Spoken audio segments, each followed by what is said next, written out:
उसी समय सुतीक्ष्ण के मन में बड़ी गहरी चिंता, सच में हम तरीका पापी उद्दंड संसार में कोई छोकरा नहीं होगा। अपने जीवन में जब दुख दोषों का चिंतन हुआ बस उस समय जीवन बदलता है। सुतीक्ष्ण चल देते बाबा को प्रणाम करके, रोते चिल्लाते, स्नेह दिया जो बाबा ने वो हाय कहाँ अब पाऊंगा। बाबा ने हमको प्यार दिया, इस तन से भले ही दूर रहूं पर द्वार न दूजे जाऊंगा। आगे लंबा पद है, हम रोजाना छेड़छाड़ करते थे, अड़चने डालते थे, पर वो हमारी ढिठाइयों को क्षमा कर जाते थे। अब तो चल करके इस तन को या तो चिता बना के जला देंगे और नहीं तो परमात्मा की प्राप्ति करके और बाबा को लाके दिखाएंगे। सुतीक्ष्ण चले गए, जंगलों में पर्वतों में रहकर खूब भजन करते रहे। एक समय वो आया जब रामदंड कारण तरफ आते हैं, सुतीक्ष्ण यहाँ मिले। सुतीक्ष्ण रोते गाते मौज मिलने जा रहे हैं, मिलना जुलना हुआ, कंदमूल फल खिलाया, आरती पूजा किया। उसके बाद भगवान राम कहते, मुनि हमें अगस्त के आश्रम पर जाना है। अब देखो हम बता रहे हैं चालाकी की बात, बुद्धिमानी की बात। सुतीक्ष्ण ने क्या कहा? सुतीक्ष्ण ने कहा, प्रभु आप जिन ऋषि मुनि के यहाँ जा रहे हो, हमें बहुत दिन हो गए, हम वहां गए नहीं। कि बहुत दिवस गुरु दर्शन पाए, भये मोही यही आश्रम आए। महाराज बहुत दिन हो गए गुरुदेव के दर्शन नहीं किया, अब प्रभु संग जाओ गुरु पाई। अब आपके साथ हम गुरुदेव का दर्शन करने चले तो याद रखना आपका एहसान नहीं कोई, आप तो वहां जा ही रहे हो, हम भी चले चले। भगवान लक्ष्मण से कहते, भैया लक्ष्मण देखो कितने बुद्धिमान ऋषि, सब कथा मालूम है। इनके महाराज ने कहा या तो परमात्मा को ला के तो दिखा और नहीं तो जीवन में कभी आना मत, तो जा तो रहे इसके लिए। समझते भाइयों की नहीं कि दिखाएंगे देखो हम ले आए परमात्मा को, और कहते क्या है आपका एहसान कुछ नहीं है, आप वहां जा ही रहे हो, कहो तो हम भी चले चले।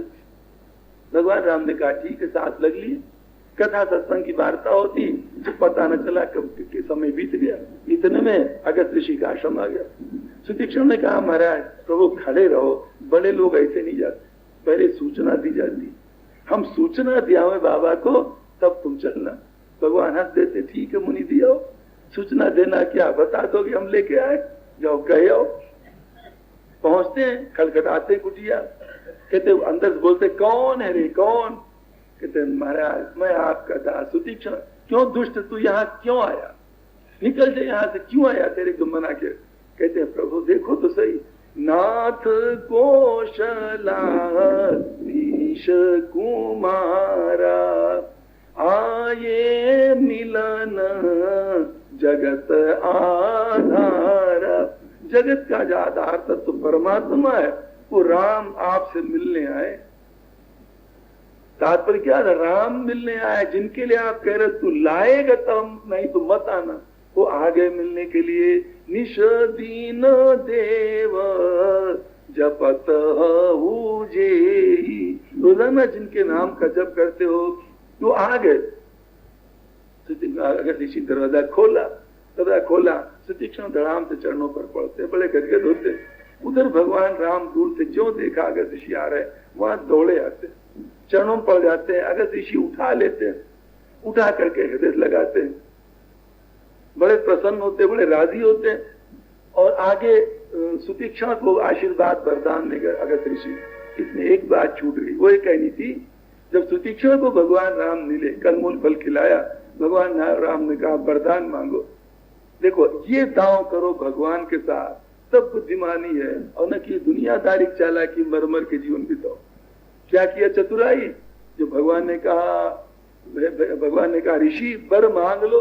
सुतीक्ष्ण ने कहा मुनि कहा मैं बर कबहू न जाचा। तो वो क्या कहें, जीवन में तो आज तो आप हमें मिले, किसी देवी देवता को हम जानते नहीं, कभी किसी ने हमसे कहा नहीं कुछ मांग लो, हमको पता ही नहीं है। मुनि कहा मैं बर कबहू न जाचा, समूझी न परई, अरे झूठ का साचा। हमें पता ही नहीं क्या झूठ है क्या सच है, तुम क्या मांग ले तुम ही निकला गई रघुराई। अतः हे राघव, तुम्हें जो अच्छा लगे वो वरदान हमें दे दो। भगवान राम कहते अच्छा मुनि, हमने तुमको ज्ञान ये चीजें दिया वरदान के रूप में, जब दे दिया कहते हाँ, प्रभु जो दीन सो बरुमाय पावा। अब देखो चतुराई बुद्धिमानी, आपने जो दिया वो मिल गया हमें, तो ये तो आपने दिया है ना, हमसे जो आपने कहा मांगो वो हमारा हाथ तो अभी बाकी पड़ा है, ये तो आप अपने मन से दे, हमारी मांग को थोड़ी दिया। तो तीक्ष्ण क्या कहते हैं, अब सो देऊ मोही जो भावा, हमें ना अब हमें दो जो हमको अच्छा लगता। भगवान के अच्छा भैया मांग लो, तो कहा जो आपका स्वरूप है ये हमारे हृदय में रात दिन निवास करे, इस वनवासी वेश से आप हमारे हृदय में रात निवास करे। भगवान राम उनकी चतुराई देख करके बड़े प्रसन्न होते, कहते मुनि ये वो सब कुछ तुमको हमने दिया। तो भाइयों जो बुद्धिमान होगा, दूरदर्शी होगा, आगे चल के अपना हित सोचेगा, वही सब कुछ संसार में कर सकता है, और जो चालाक है पग पग पर, उससे होने वाला नहीं। तो केवट से भगवान राम कहते अपने प्रसंग पर कलवाले पर आवे। भगवान राम ने कहा, केवट कहता है प्रभु अगर अवश्य पार जाना तो, अगर कोई जरूरत नहीं है, केवल टहलने घूमने जा रहे हो तो क्यों करामाती रज को गंवाओ अपनी धूल को चरणों की, लौट जाओ, रथ अभी खड़ा होगा, सुमंत होंगे, अयोध्या ठंडे ठंडे पहुंच जाओगे। पर यदि जरूर जाना है तो फिर क्या करो, मोही पद पदुम पखारा न कहू। माता है आपकी समझ में आती बात है कि नहीं, कहो माता है, मन में संकोच होता है ये बात है समझ पाती कि नहीं, मुश्किल देहात की माता है। तो केवल भगवान राम कहते हैं, केवट कहता यदि अवश्य जाना है तो फिर एक ही उपाय है कि अपने चरणों को हमसे धुला लो, उसमें जो धूल लगी है, रज लगी है ना, उससे हम छुड़ा दें, ताकि हमें डर न रहे कि हमारी नौका स्त्री बन जाएगी, फिर आपको बिठा करके हम पार कर दें। अब कल बताया था, कोई भला आदमी कैसे कहे कि हमारे पैर धो लो, कि कैसे कोई कहे पैर। आजकल तो क्या कहे भाइयों, आजकल तो हिंदुओं का सब तरह से सत्यानाश होता चला जा रहा है। पहले ऋषि मुनि संतों की रहन सहन देखो, अब जमीन आसमान का कितना फर्क होता चला। अब तो क्या कहें, देखते सुनते तमाशा, फोटो छपुआए हजारों धरे हैं, गली गली बांटते जा रहे हैं, देते हैं पूजा करना, पधरा लो ठाकुर जी के पास, आरती उतारते रहना, रोज भोग लगाना। खुद ही बाबा जी अपने मुंह से कह रहे हैं, चेला बनाए हुए को देखो कहाँ कितने शर्म की बात। गोसाई जी, सूरदास जी, मीरा जी आदि इतने संत हुए, इनके चित्र तक जल्दी मिलना मुश्किल रहता। कैसे कैसे जुक्ति करके छिपा लोगों ने खींचा। अब आजकल इतना बर्बाद हो गया हिंदुओं के अंदर कि वह गली गली दुकानदारी फैली। तो कोई भला आदमी कैसे कहेगा कि हमारे पैर धो लो, हमारे को माला पहना दो, हमारी आरती उतारो, हमारा वो करो। देखो रामायण भी इतनी प्योर है, रामायण में तो असत्य का भंडाफोड़ किया। आप कथा आदि देखोगे जहां तहां आम रिवाज क्या है, कथा वाचक की आरती कथा सुनने वाले उतारते हैं।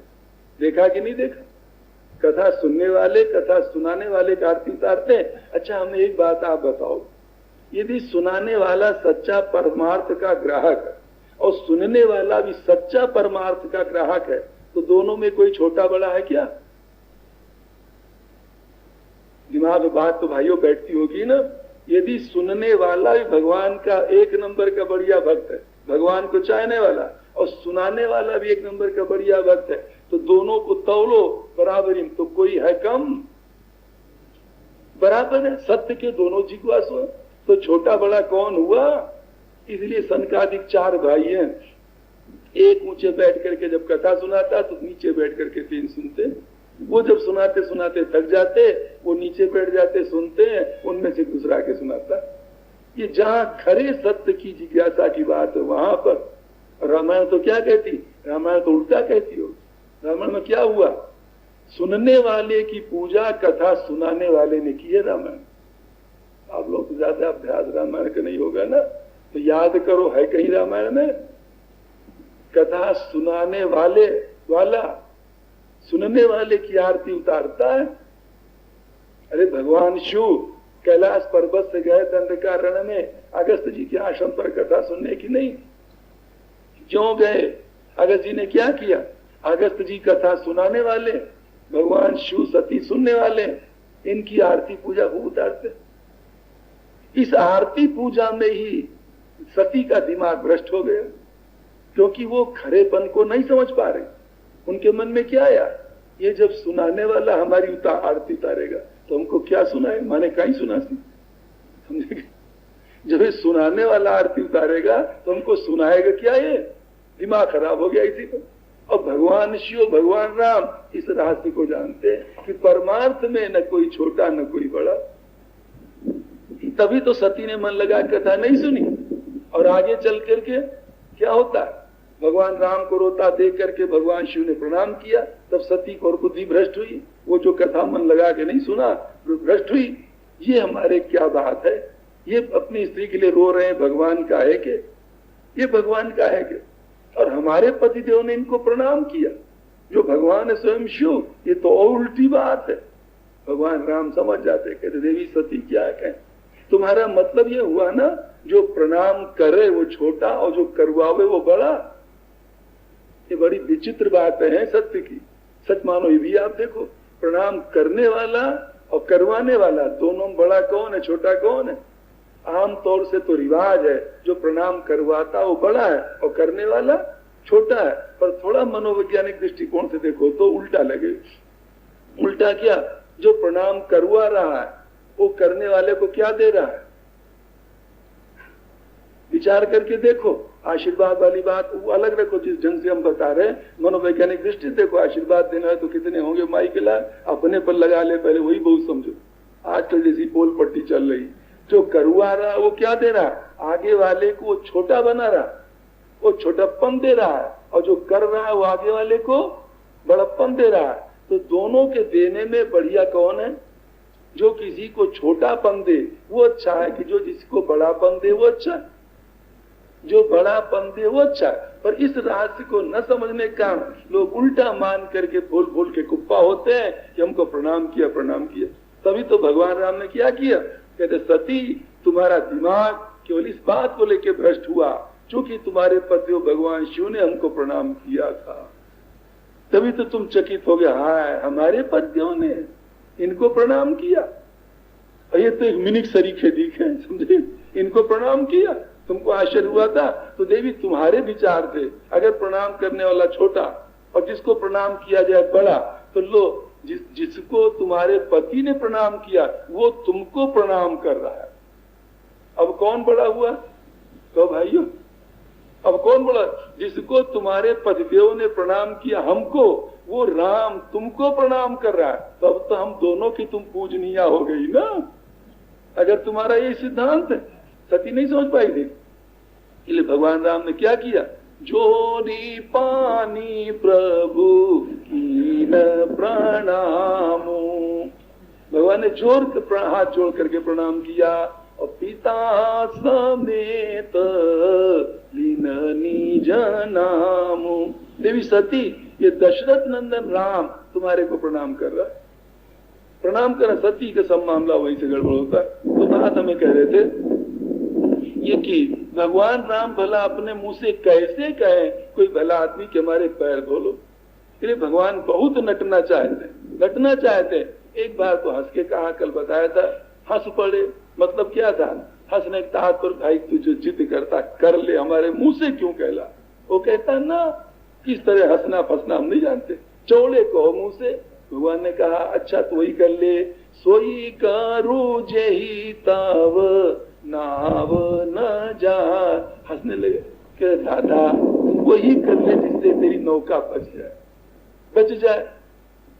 केवट कहता ये भी हम नहीं मानते, ये सोई कर जोई कर क्या, गर्द हमारी नहीं है, गर्द है तुम्हारी। अगर जाना जरूरी है तो मुंह से कहो, मुंह से कहने में क्या बिगड़ जाएगा।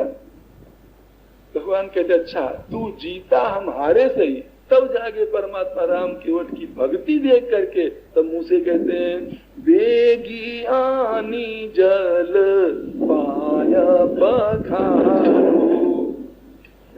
हो तभी लांब उतार ही पारो।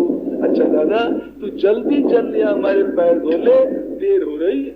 तब भगवान ने मुझ से आज्ञा दी। अब ध्यान देना यहाँ थोड़ा मन लगाना भाइयों, क्या क्या वो सीधी कथा कहने की आदत नहीं, हम बहुत संभाल के आप लोगों के सामने बोलते हैं, कहीं कठिन न हो जाए बोलना के लिए। बात क्या हुई, जो ऐसा भगवान कहते हैं जल्दी तू जल लिया पैर धो ले। अब देखो इस कथा को चरित्र को देख करके बड़े बड़ों के दिमाग खराब हो सकते, मैंने बहुत भड़बड़ाए हुए बहुत जल्द, भैया तू जल्दी लिया दादा जल्दी लिया धो ले। अब दूसरा कोई जो श्रोता तटस्थ को देखेगा तो क्या कहेगा, ये भगवान का है कि पैर धुलाने के छटपटा रहे हैं, जल्दी मचा रहे हैं, इतनी जल्दी मचा रहे हैं तो भगवान का है कि, ये शंका हो सकती है। इसलिए जहां पर शंका की स्थिति आती है वहीं पर गोसाई महाराज बताना चाहते हैं। रामायण के 4 वक्ता जो रामायण कथा सुना रहे हैं, भगवान शिव पार्वती को, कागभुचुंडी जी गरुड़ को, और भारद्वाज जी याज्ञवल्क्य जी भारद्वाज को, और गोसाई महाराज अपने मन को तथा हम सबको।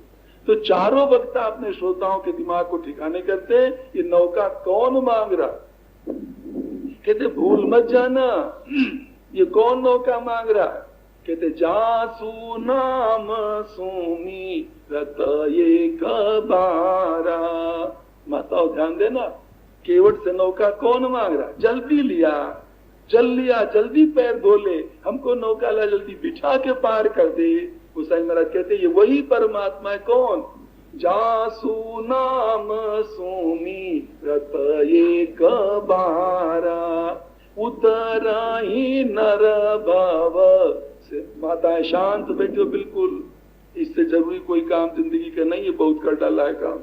नर उतरही भव सिंधु अपार, जिसका एक बार नाम लेने से मनुष्य संसार सागर से पार हो सकता है। शायद आप कोई कहो कि महाराज क्या सच बात यह है, एक बार नाम लेने से मनुष्य संसार सागर से पार हो जाता है क्या?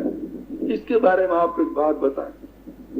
बात यह है कि नाम पर अगर विश्वास हो, जैसे नाम जपना फर्ज है, धर्म है, भगवान का नाम ले राम राम जपना जिसे फर्ज है, धर्म है, इससे ज्यादा फर्ज है उस लिए हुए नाम पर विश्वास करना। आज जो नाम जपने वालों के जीवन सुधरते नहीं है, एक तरफ नाम जप भी करते, एक तरफ छल कपट बेईमानी पाप भी करते। ये क्यों हो रहा कि लोग क्या कहते हो, कैसा ढोंगी है, भगत बना, कैसा क्या कर रहा है, ये क्यों ऐसा होता है जानते हो? इसलिए होता है नाम तो जप लेते हैं पर नाम पर विश्वास नहीं है। एक दिन की बात है, काशी जी में भगवान शिव और पार्वती प्रातः काल गंगा के किनारे टहल रहे थे। हजारों लोग गंगा से नहाए हुए चले आ रहे। पार्वती ने जब देखा, भगवान शिव से कहा, देवादिदेव ये सब गंगा नहाए हुए चले आ रहे हैं पर किसी के चेहरे पर मौज नहीं दिखाई दे रही, लगता भीतर जैसे सब फीके फीके हो, ऊपर से भले कोई स्तुति का पाठ कर रहा है, कोई कुछ कर रहा है, तो बात क्या है? भगवान शिव ने कहा, सच में देवी ये जितने आ रहे हैं एक भी गंगा नहीं नहाए। पार्वती जी ने कहा, हद कर दिया प्रभु आपने, देखो गीली गीली धोती कंधे पर रखे हैं, लोटा में गंगा चल लिए हुई है, चले जा रहे हैं, आप कहते नहाया नहीं। भगवान शिव कहते हम सच कह रहे हैं, एक भी पट्टा है गंगा जी में नहाया हुआ नहीं, नहाया हुआ नहीं। भाई आप लोग खुद सोचो अपने अपने जीवन पर, गंगा जाते स्नान करके वहां लौटते कितनी मौज मिलती, कितना परिवर्तन आता जीवन में। अगर आया है तब तो सच में कुछ किया, नहाया है और नहीं परिवर्तन आता है तो मामला कुछ घसड़ पसड़ क्या है, विश्वास की कमी। अब भगवान पार्वती जी की समझ में बात नहीं आती थी, वो समझती गंगा नहाए चले आ रहे। भगवान शिव कहते एक नहीं गंगा नहाया। कहा कैसे? पार्वती से भगवान ने कहा, अच्छा देखो तुम परीक्षा ले लो, अभी हम बताते हैं। परीक्षा क्या ले लो? भगवान शंकर बूढ़े बन करके पास में एक गड्ढा था, उसमें जाके बैठ गए, गहरे गड्ढा में जाके बैठ गए। पार्वती से कहा तुम यहाँ ऊपर खड़ी रोती रहो, ये जो नहाने वाले आते हैं ये जब कुछ कहे तो ऐसे ऐसे इनसे बात करना। कहा ठीक है। पार्वती जी ऊपर खड़ी रो रही है, भगवान शिव गड्ढा में पड़े हुए, हजारों चले आए नहाते हुए। जब पार्वती को रोते देखा है, कई आके कहते हैं बेटी क्यों तू रो रही, कोई कहते बहन जी आप क्यों रो रही हो, ओके भैया क्या कहें, हमारे पति बूढ़े हो गए, गड्ढा में गिर गए, हमसे निकालते नहीं बनता, इसलिए बड़ा दुख हो रहा, कोई निकाल दे दया करके। वो कहते बस इतनी बात है बेटी, चिंता तू क्यों करे, अभी हम निकाले दे रहे। वो अपनी धोती अपना लोटा धर करके और जो भगवान शंकर को निकालने चले गड्ढा।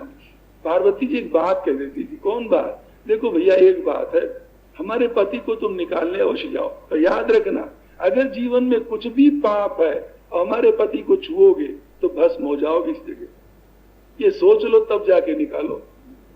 उसने सोचा कौन आफत में पड़े, अपने घर चलो, बिना मतलब खुरापात जिंदगी साथ गवाए, उठाया लोटा धोती अपने चलता बना, महिमनस पारम ते असुफी रटता चला जा रहा। फिर आया दूसरा तीसरा, दिन भर सैकड़ों निकले देख देख करके दया करने के लिए। और जब चलने लगे पार्वती जी कहती थी यदि तुम्हारे जीवन में कुछ पाप है, हमारे पति को छुओगे तो भस्म हो जाओगे, ये याद रखना भैया। जो भी आए सब नट गए। अच्छा बताओ क्यों नट गए, उनसे पूछो पट्टो, जब तुम गंगा नहाए चले आ रहे हो तो पाप है तुम्हारे जीवन में क्या, समझते तो होगे भाइयों ना। अगर विश्वास होता कि हम गंगा नहाए पाप जरा सा नहीं है तो चट से उतारने में चले जाते। भगवान शिव ने कहा जब शाम होने लगी कि देवी एक देखो गंगा नहाया हुआ आ रहा, एक नौजवान बड़ी मस्ती मौज में चला रहा, भीतर से भी मन प्रसन्न और बाहर से प्रसन्न, बड़ी मौज में।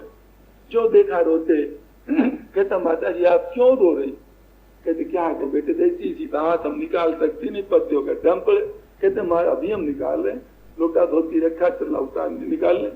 पार्वती ने उससे भी कहा कि देख रहे बच्चे एक बात बेटे याद रखना, अगर तुम्हारे जीवन में कोई पाप है हमारे पति को छुओगे तो भस्म हो जाओगे। वो हंसता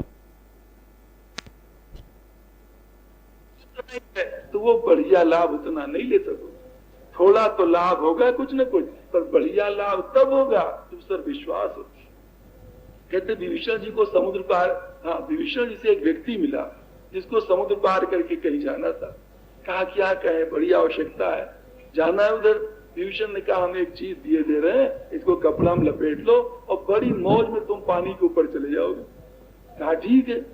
विभीषण जी ने दिया और लपेट लिया, वो चल पड़ा, पानी के ऊपर चला चला जा रहा है, बहुत दूर निकल गया। आगे चल के मन में आई कौन चीज ऐसी करामाती दी है जो पानी पर हमको लिए जा रही, लाओ देखें तो सही खोल के। जो पट्टे ने खोला उस पर लिखा था राम, करे तो कोरा राम लिखा, इसमें क्या लिखा जानते हो क्या, जो ये कहा तो धड़ाम से नीचे गया पानी में, राम राम सत्य हो गया। पहले तो था विश्वास विभीषण की बात, अब क्या हुआ, अरे तो कोरा राम लिखा। तो ये याद रखिएगा, नाम जपादी जितना ही अधिक विश्वास हो। एक गांव के बाहर एक संत रहते थे। गांव में सगे दो भाई रहते थे, धंधा करते रहे। छोटा भाई बड़ा सज्जन था, रोजाना शाम को संतों के पास जाता था, वहां 10-20 मिनट बैठे, परमात्मा की चर्चा करे, संध्या बंदन करे, बड़ी मौज में दिन बीतता रहा। कमाने जमाने में कोई गलत काम नहीं, मौज में खाना पीना सब। बड़ा भाई जो था बड़ा खुराफाती था, उखाड़ पछाड़ दुनिया भर के उल्टे सीधे नीच कर्म करना, परेशान दुखी भी रहे। एक दिन छोटे भाई के मन में आई, संतों से कहा महाराज जी मन करता है हमारे छोटे बड़े भाई को भी आप सुधार दो तो बढ़िया। संतों ने कहा बेटे क्या बताए, कोई हमारे पास जादू मंत्र तो है नहीं, वो अगर कभी यहाँ आवे बातचीत चले तो कौन ऐसा वो होगा जिसको अपना हित दिखाई दे और बात न माने, कभी उसको ला तो ठीक है। उसने कहा महाराज हमने कई बार प्रार्थना की है पर यहाँ आना नहीं चाहता। निश्चित मानो गलत कर्म करने वाले सही जगह पर जल्दी जाने की हिम्मत नहीं करेंगे। बहुत कुछ कहा, तब उस भाई ने कहा महाराज आप ही कोई उपाय निकालो, हमारे मन में आती है जैसे आपकी कृपा भगवान कृपा से हमारा जीवन बड़ी मौज बीत रहा, बड़ी मस्ती में। वो रोता चिल्लाता छटपटाता, रोज कुछ न कुछ उटपटांग करता, हम चाहते उस पर भी कृपा हो जाए, वही मौज में रहे। संतों ने कहा तू भाई बहुत कह रहा है, वैसे तो हम चाहते नहीं किसी घर पर भिक्षा करने, इस काम के लिए हम आना चाहेंगे। एक दिन तू कोई निश्चित कर ले जिस दिन हम आके तेरे घर पर भिक्षा करें उस समय उस बड़े भाई को रखना का, ठीक है। उसने दिन तय कर दिया कि फला दिन का, ठीक है। जब भिक्षा बन जाए तब तू हमको बुलाने आना, और जब बुलाने आना तो कैसे आना, संत ये भी कहते बैंड बाजा लेकर बुलाने आना। बैंड बाजा सुन के शायद आप भड़को तो इसका अर्थ पीछे समझोगे तो भड़क निकल जाएगी। बैंड बाजा लेके बुलाने आना। वो लड़का चला गया। रात को जब खा पी करके दोनों भाई बैठे, बड़े भाई से कहा कि भाई साहब आज आपसे एक प्रार्थना करनी। कहते बता कौन प्रार्थना। देखो आपसे हमने कभी कुछ नहीं कहा, आज कहने में कहते बता क्या बात। मन में बात है, जो संत रहते हैं ना, अगर हाँ हाँ जानते, वो था शराबी कबाबी गंदा, उसको क्यों अच्छे लगे ना। कहता उनको एक दिन मन है घर पर भोजन करें। देख मूर्ख, ये क्या बेकार का धंधा छेड़ रहा, जो जटा उठ पटांग बातेगा। छोटा भाई कहता भाई साहब कुछ भी कह दो आप, एक दिन रखना हमें जरूर, इतना तो तुम्हें मानना पड़ेगा। उसने सोचा बड़े भाई ने खटता मेहनत करता कमाता, ये कहीं जाता हम वो किए तो हमारे जिनमें फांसी न पड़ जाए उलट पलट, वो कुछ न कर ले तो कहा अच्छा चल एक दिन तू कर रख ले। फिर कहता भाई साहब एक प्रार्थना और। कहे कौन। जब उनको हम बुलाने जाएंगे भिक्षा के लिए तो बैंड बाजा भी ले जाने के मन। कहा देखा यही तो ढोंग है ना, बैंड बाजा फ्रूट पेट भरेगा उसका, भाई रोटी खिला दे चल कोई बात। कहते कुछ भी भैया एक माँ कर ले दो। अच्छा जा तू भी कर ले। उस दिन आया भिक्षा तैयार हुई तो संतों को बुलाने गया। संत कहा क्यों तैयार बेटे। कहा हमारा तैयार आप चलो। संत चल पड़े, घर से बैंड बाजा बजाते हुए ले गया, उधर से बैंड बाजा के साथ आ रहे। अब बड़ा भाई है घर में, आवाज जब बैंड बाजा कानों में पड़ती है उसका हृदय जल रहा है, छाती फट रही। हाँ वो मोटा हमारे घर में आके जीम जाए, क्या कहे कैसे बर्दाश्त होगा। समझे।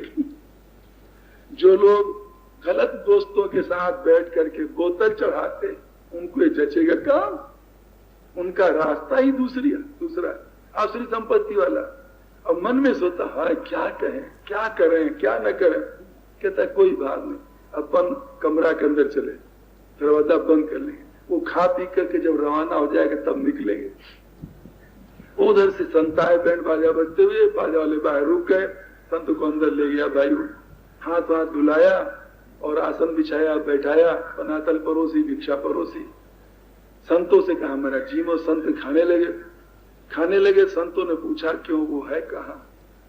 वो कहाँ है, कटे है। था भाई ये तुम्हारा यही इस कमरा में है, भीतर से बंद कर लिया।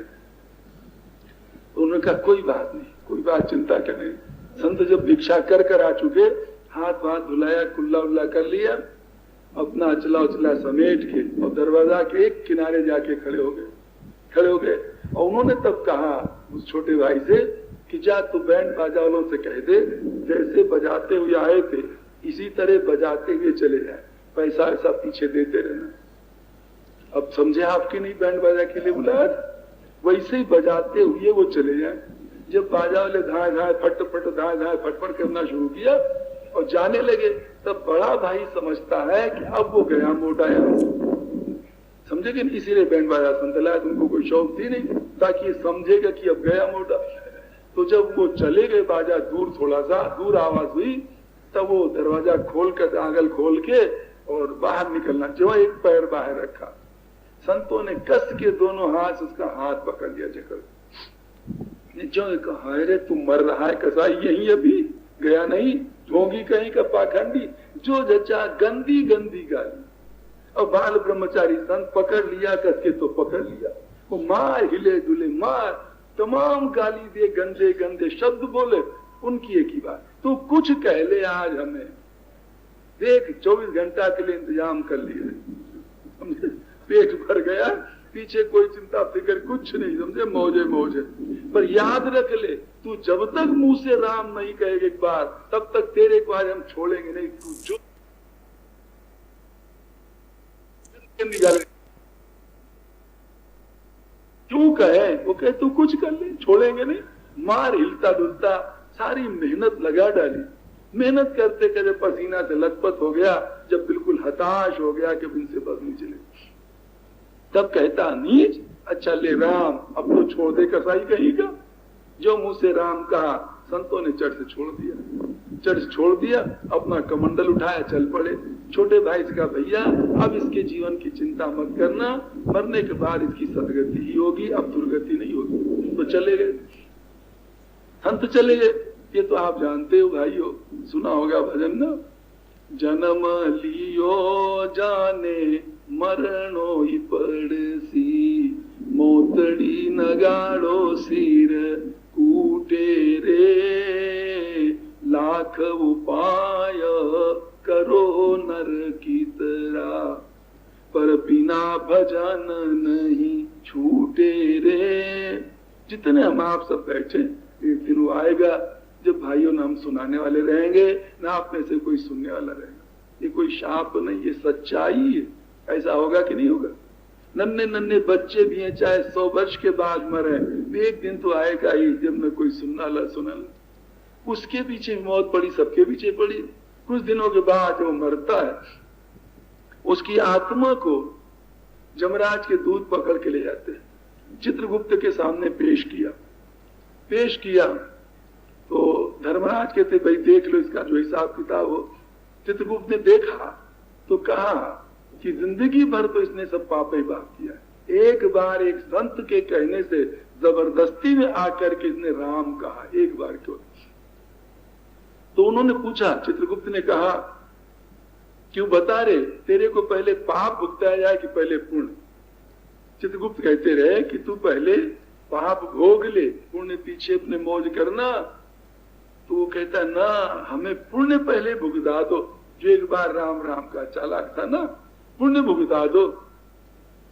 धर्मराज चित्रगुप्त ने कहा अन्नदाता ऐसे ऐसे कह रहा है, कहता पुण्य भुगता दो। और हमने कह दिया तो जो कहे वो पहले भुगताया जाए।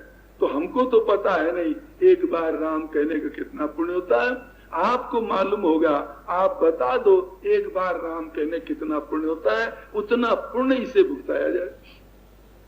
धर्मराज ने कहा चित्रगुप्त क्या कहे, और सब शुभ अशुभ कर्मों का पाप पुण्य का फल तो हम जानते कितना कितना होता है, परंतु राम कहने का एक बार कितना फल होता ये हमें मालूम नहीं। तो जब मालूम नहीं तो इसको कैसे फल भुगताया जाए, कितना सुख दिया जाए, क्या किया जाए? धर्मराज ने कहा क्यों रे, तू क्यों झंझट फैला दिया, तू पहले पाप भोग ले, पीछे पुण्य देखा जाएगा। वो समझता नहीं मामला इसमें कुछ गहरा है, फायदे वाला है। वो कहता ना हमें तो आपने जो कहा वो पहले पुण्य भुगता दो। अब सोचते करें क्या? धर्मराज ने सोचा तो ऐसा करो, ऐसा करें चित्रगुप्त, चलो हम तुम दोनों चलें, इसको ले चले। कहां पर?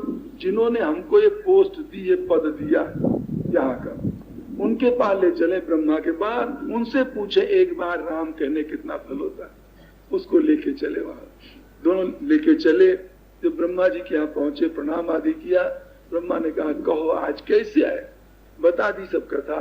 मृत्यु लोक से जीव आया, इन्हें जीवन भर पाप किया, एक बार एक साधु के कहने से जबरदस्ती में आकर केवल राम कहा और सारे पाप किया, मुंह से निकल गया तू कहे तो पहले पुण्य भुगता दे, पहले पाप भुगता दे, ये कहता हमें पहले पुण्य भुगताओ। तो हम तो वचन बंध गए, झूठ होना नहीं। हमें न पता न चित्रगुप्त को पता है एक बार राम कहने कितना पुण्य होता है। इसलिए आपसे पूछने आए एक बार राम कहने से कितना पुण्य होता, आप बता दो, उतना इसको पुण्य भुगताया जाए। ये बात कही, ब्रह्मा कहते हैं धर्मराज क्या कहे, ये तो जानते बहुत बड़ा पुण्य होता है, पर कोई सीमा करके पता नहीं, लिमिट करके पता नहीं कितना होता है, इसलिए हम क्या बताएं? इसका तो हमें पता नहीं एक बार राम कहने कितना पुण्य होता है। धर्मराज कहते हैं जब तक कोई लिमिट नहीं होगी, कोई हद नहीं होगी, तब तक इसे क्या फल भुगताया जाए। अब असमंजस पड़े, तब फिर क्या हुआ? तब ब्रह्मा जी ने कहा ऐसा करो, चलो हम भी चलते। भगवान शिव रात दिन राम राम जपते हैं, उन्हीं से पूछा जाए एक बार राम कहने कितना पुण्य होता है। अस्तु, इस जीव को लेके चले भगवान शिव के यहाँ कैलाश पहुंचे। जब कैलाश पहुंचते भगवान शिव ने जब देखा तो कुछ हंसते भी हैं, आज बड़े बड़े लीडर लोग आ रहे, मुखिया लोग, कहो कैसे पधारे? ब्रह्मा ने बताया ये मृत्यु लोक से जीव आया, जिंदगी भर पाप किया, एक साधु के कहने में आके जबरदस्ती में पड़ के इन्हें राम कहा, उनके मुंह से निकल गया कि कहो पुण्य भुगता दे पहले पाप। तो कहता है पहले पुण्य भुगतो। तो हमें किसी को पता नहीं एक बार राम कहने कितना पुण्य होता है, इसलिए आपसे हम पूछने आए, कृपा करके आप बता दें, वो इसको भुगताया जाए। भगवान शिव कहते देखो पितामह क्या कहें, रात दिन हम राम नाम जपते, अनंत अनंत महिमा है, पर सीमा करके हद करके हमको पता नहीं कि कितना नाम की महिमा होती। एक बार राम कहने के लिए हम बता नहीं सकते, अनंत अनंत महिमा है। तो सब कहते हैं तब फिर कैसे क्या किया जाए, कैसे क्या किया जाए। भगवान शिव ने कहा तब एक काम करो, जिनका ये नाम है चलो उन्हीं के पास चले, उन्हीं से पूछा जाए। उस जीव को लोग लेके सब लोग चले। जब चलते हैं वहां साकेत धाम में जब पहुंचे, वहां की हवा लगी, उस जीव के काम क्रोध लोभ मोह विकार थे मन के, वो सब खत्म, दूर सैकड़ों कोस अलग। बड़ी मौज, बड़ा आनंद, जीवन में कभी स्वप्न में भी कल्पना नहीं की थी, बड़ी मौज आती। वो कहता हे साधु बाबा तुम जुग जुग जियो। उस दिन तो कहता रहा साला कमबख्त मोटा गुंडा और लोफर मालूम क्या क्या, अब कहता साधु बाबा तुम जुग जुग जियो, तुम्हारे कारण ये हवा, ये मौज, ये सारा दुख सब खत्म, एकदम परिवर्तन हो गया जीवन में। इस तरह आशीर्वाद देता है। खैर उनको लेकर के भगवान शिव ब्रह्मा जी भगवान राम के यहाँ पहुंचे। भगवान राम जब दूर से देखते तो ज्यादा हंसे कि देखो आज क्या मजा है, ये बड़े बड़े लोग चले आ रहे, भगवान शिव आदि आज मुंह सूखता जरा, तो बड़े बड़े लोग लिए चले आ रहे हैं। तो प्रणाम किया तो कहा कहो, भगवान शिव से कहा कहो देवाय आज कैसे कृपा किया, कैसे पधारे। कहते प्रभु क्या कहें, ये मृत्यु लोक से आया है, इन्हें जीवन भर पाप ही पाप किया। एक बार एक साधु कहने जबरदस्ती में आके राम कहा, इनके मुंह से चित्रगुप्त के मुंह से निकल गया, तू कहे पहले पुण्य भुगता दे पहले पाप। ये कहता नहीं हमें पहले पुण्य भुगता दो। तो न तो चित्रगुप्त को पता, न धर्मराज को, न ब्रह्मा जी को और न हमको, किसी को पता नहीं एक बार राम कहने का कितना पुण्य होता है। इसलिए हम सब इसको लेकर के आपके पास आए, आप फैसला कर दें उतना पुण्य से भुगताया जाए। भगवान ने जब सुना हंसे थोड़ा, उसकी तरफ देखते हैं जीव की तरफ। जब जीव की तरफ देखते हैं वो कहता है कि बस मन में सोचता अब तो बस आखिरी कचहरी है, सुप्रीम कोर्ट है, बस देखो पता नहीं क्या होगा। भगवान ने जब जरा देखा का इधर बुलाया, जो उनके नजदीक जाता है दोनों विशाल भुजाओं से उठा करके भगवान राम उसको अपनी गोद में बिठा लेते, गोद बिठा लिया, उसके मस्तक पर हाथ फेरने लगे। 1-2 मिनट 3 मिनट हुआ, भगवान शिव कहते हैं प्रभु हम पूछने आए थे ना, इसको कितना फल भुगता जाए, एक राम का कितना पुण्य होता है। भगवान राम कहते हैं बोले बाबा अभी तुम समझ न पाए क्या, कुछ बाकी रह गया। 21 प्रभाव से यहाँ आया, अब ये यहीं रहेगा, आप लोग लौट जाओ, समझे कि नहीं। यदि गत्वा न निवर्तन्ते तद धाम परमम, अब ये यहीं रहेगा। इस तरह से जीव वो परमात्मा के धाम में रहेगा। भगवान शिव लौटा है। आप में से कोई नवयुवक आदि पढ़ा लिखा हो, तर्क करना चाहे तो कहोगे महाराज क्या सच में, हम कहते तर्क की दृष्टि सोचो, गहराई में जाओ। आप में से कोई भजन करते हो, बहुधा यदि बढ़िया भजन नहीं कर रहे हो तो भजन करके माला रख देते होगे, याद भी नहीं रहता है कि आज कितना क्या क्या कैसे भजन किया। पर उसको जो नाम लेना पड़ा था ना, किस स्थिति में वो भूला होगा। अच्छा वो मोटा मिला था एक दिन पट्टा, कितना हमको कराया था राम कहलाने के लिए। अब बताओ उसका भजन बढ़िया बनता होगा कि आपका। रात रात जब याद, अच्छा वो ससुरा मिला था, राम कहलाया था जबरदस्ती में, उसे नहीं भूल रहा है राम। माला फेरने वाले को भले भूल जाए, इस दृष्टि से भी देखो तो उसका मन पर कितना गजब का असर पड़ा था। इसलिए यदि परमात्मा के धाम में रहता है तो कोई आश्चर्य नहीं करेगा। इसलिए यहाँ पर गोसाई महाराज कहते हैं ये नौका कौन मांग रहा है, कौन कह रहा है केवट से कि तू जल्दी पानी ला हमारे पैर धो ले। बेगियानी जल पाया पखारू, जल्दी लिया हो तभी लंब उतार ही पारू। देर हो रही थी जल्दी पार उतार। पार उतारने में भी तो नहीं है। वो केवट हम जानते हैं तू अपने पितरों को ही पार करना चाहता न रखते, तो अब जब पार करना ही है तो 2 मिनट भी लेट क्यों, देर क्यों? हो विलंब उतार ही पारू, जो ऐसा भगवान राम कहते हैं जल्दी लिया। इसी गोसाई जी ने कहा एक कौन नौका मांग रहा है? जासु नाम सुमिरत एक बारा, नर उतरहि भव सिंधु अपारा। एक बार जिसका नाम लेने से मनुष्य संसार सागर से पार हो जाता है। वही कृपालु केवट का उद्धार करने के लिए, दया करने के लिए उससे कहते भैया तू जल्दी लिया नौका, छटपटाते। तो केवट ने क्या किया? केवट राम रजाय सुपावा, पानी कठौता भरी लई आवा। केवट को जब भगवान राम की आज्ञा मिली वो कठौता में पानी लिया भर के। अब कितनी अर्थ करें, संकोच लगता है। देखो पानी कठौता, पहले कठौता पानी भर के लिया। पहले तो एक बात सोचो, भगवान राम ने क्या कहा था? भगवान राम ने कहा था बेगी आनी जल। भगवान राम ने तो कहा था जल ले आ जल्दी, और जब केवट लेके गया तो गोसाई क्या लिखते हैं? पानी कठौता भरी लइया। वो पानी ले आया, मंगाया गया था जल, वो लेकर पानी पहुंचा। तो आप कहोगे महाराज चाहे जल कहो चाहे पानी, बात तो एक ही। हम भी कहते एक ही बात है, पर फिर भी हर शब्द का स्वतंत्र अर्थ होता है। जब पानी बोलने में जल बोलने में दोनों पवित्र शब्द कौन लगता है?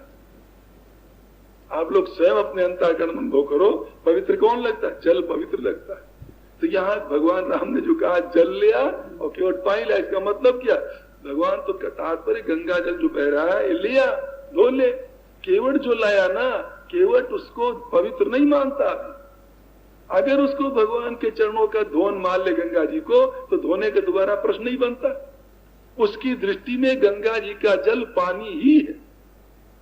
क्यों? एक बात ये भी है, जो तीर्थ में रहते हैं उनके दिमाग में तीर्थ की महिमा उतनी नहीं रहती।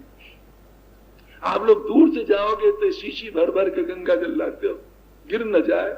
किसी को दोगे तो एक एक बूंद दोगे, पर वहां गंगा जी में जाके देखो मल्लाहों को, उसी में टट्टी, उसी में पेशाब, उसी में थूकना, सब कुछ उसी।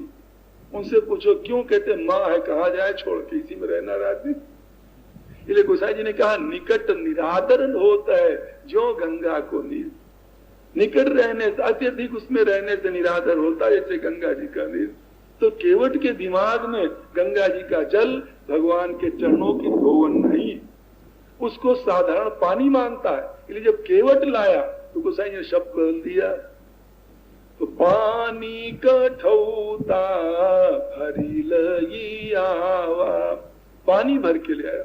यह पानी शब्द का अर्थ ही बदल लो भाई, पानी का बदल लो। पानी के संस्कृत में अर्थ क्या होता है? पानी माने हाथ होता है ना, वो अर्थ कर लो। जिसे कहा ना सिया राम माया सब जग जानी, करऊं प्रणाम जोरी जुग पानी। पानी माने हाथ, तो यहाँ क्या अर्थ ले लो? पानी कठौता, हाथ कठौता भरी लई, चाहे अर्थ कर लो। हाथों में कठौता भर के ले आया। पर बात यही है केवट उसको साधारण मानता है, ले पानी ले आया। अब देखो बुद्धिमानी क्या की, जो नाटक किया है ना, तुम्हारे चरणों की धूल लुगाई बना देती, उस नाटक को पूरा अदा कर रहा। कठौता में ले आता है, कठौता। हाँ धीरज बनाए रखो माता, आज हमारा कंठ ठीक हो जाए। कठौता में पानी ले आया, इसमें बुद्धिमानी क्या है? वो उसके मन में ये है लकड़ी की नौका है, लकड़ी का बर्तन ले चलो, अगर कुछ घसल पसल होगा तो आना दो आना का कठौते ही जाएगा, नुकसान होगा। और परीक्षा हो जाए, हम कहे ना ना बस हो चुका, अब नहीं बिछाएंगे नौका, हम चाहे कुछ हो जाए, इसलिए कठौता ले भर के। अच्छा कठौता भी होता है और कठौती भी होती कि नहीं? कठौता शब्द इधर बोलते कि नहीं बोलते हैं? पता नहीं हमें। हाँ बोलते होंगे। उसका स्त्रीलिंग वाचक जो होगा, छोटा होगा, उसको क्या कहते होंगे आप लोग समझ लो। तो केवट कठौती न ला करके कठौता लाता है। कठौती क्यों न लाया? छोटी कठौती ले, कठौती शब्द स्त्रीलिंग है और कठौता पुल्लिंग है। केवट समझता है वहां जो लुगाई बनी थी अहिल्या, तो क्या पड़ा था? क्या पड़ी थी? शिला पड़ी थी। शिला, शिला शब्द है स्त्रीलिंग। तो स्त्रीलिंग में जब इनके चरणों की रज लगी तो स्त्री बनी। अपन पुल्लिंग ले चलो कठौता, ताकि अगर बने भी कुछ घसर पसर भी हो तो छोरा कम से कम बने, जो ब्याह शादी के दहेज की चिंता करते हैं। इसलिए गोसाई महाराज कहते कठौता भर के लिया। फिर एक बात और, एक कठौता कौन है? अब तो थोड़ा जमाना बदल रहा, घर घर स्टील के बर्तन सब होते चले जा रहे हैं। नहीं, पहले जमाने में, अब भी यहाँ गाँव में शायद होगा कहीं क्या, लकड़ी के बर्तन में माताएं आटा उसनती थी कि नहीं, सोगरा आदि बना के रखती थी। उसमें किसी को खाने को नहीं दिया जाता रहा, बना बना के रखे आटा उसने। तो केवट ने क्या किया? केवट सोचा आज प्रभु के चरणों का चरणामृत मिलेगा, वही कठौता लाओ, आज तो चरणामृत मिलेगा और रोज इसी में उसना हुआ आटा उसकी सोगरा खाने मिलेगा। इसलिए वो कठौता घर चले, इतनी उसकी श्रद्धा है। तो पानी कठौता भरी लई आवा, ला करके रख देता है भगवान राम के सामने। भगवान राम अपना श्री चरण देते हैं, क्यों लेकर चरणों को धोने लगता भाइयों पागल बन जाता। सच में प्रभु क्या तुम मिल गए हमें? हमने कौन तपस्या की थी, कौन त्याग किया, कौन भजन साधन किया, सच में तुम मिल गए। हम सपना तो नहीं देख रहे, गदगद हो रहा, आंखों से आंसू बहने लगे। जल जो है गंगा जी का है तो बहाना है, सच में तो ऐसा लगता है केवट ने अपने आंखों के आंसुओं से भगवान राम के चरणों को धोया। इतना गदगद भाव मरता हूं, धो रहा है, मन में बड़ी खुशी हो रही है। बरसी सुमन सुर सकल सिहाई। देखो, इसके पहले मिलेगा रामायण के अंदर, इसके पहले भगवान राम के चरणों को किसी और ने धोया है कि नहीं? इस प्रसंग के पहले मन को ले चलो, जो रामायण के पढ़ने वाले हो, रामायण में कहीं भगवान राम के चरणों किसी ने धोया कि नहीं धोया? जनक जी ने धोया, जनक जी। बाद में तो शबरी भी धोएगी, पर पहले जनक जी ने धोया। तो जनक जी जब चरण धोते हैं तो वहां कहां पर धोया गया, किस बर्तन में धोया गया चरण और किस व्यक्ति ने धोया, इन सारी बातों को ले लो तो शंका मन में होगी। शंका कौन होगी? जनक जी जब चरण धो रहे हैं भगवान राम के, कोई कहेगा, क्या कहें, इनके उतना हमारे जब ज्ञान हो, ब्रह्म ज्ञान हो, तब जाके हमारे चरण धोने को मिलेंगे। गोसाई महाराज कहते हैं ना, बिल्कुल आवश्यकता नहीं।